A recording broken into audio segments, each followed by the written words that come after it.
Yeah. Pope Leo has cited Matthew 25:35 to critique Donald Trump's mass deportation agenda. How would you respond to Pope Leo in Scripture? So you want me to give you a theological dissertation? All right, I'll tell you what, I'll post it on my website later today, but let me give you a quick summary.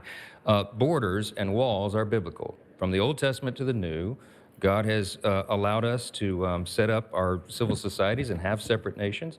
Immigration is not something that's frowned upon in Scripture. In fact, it's welcome. We're to welcome the sojourner and love our neighbor as ourselves. But what's also important in the Bible is that assimilation is expected and anticipated and proper. When someone comes into your country, comes into your nation, they do not have the right to change its laws or to change its society. They're expected to assimilate. We haven't had a lot of that going on. When people cite passages out of the Old Testament, they say, well, you're supposed to take care of the sojourner and the neighbor, treat them as yourself, welcome them in. Yes, but that is an admonition to individuals, not to the civil authorities. The civil authorities are given authority under Scripture to maintain order. Romans 12, you want to do this? Romans 13 says that the civil authorities are God's agents of wrath to bring punishment upon the wrongdoer. And it says if you do right, you have no fear of the civil authorities, but those civil authorities are necessary. It's a calling.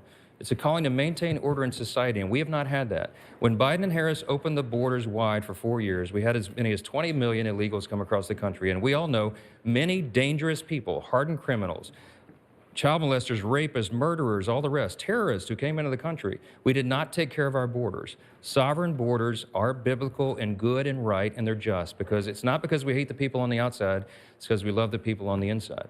We should love our neighbor as ourselves, as individuals, but as the civil authority and the government has to maintain the law.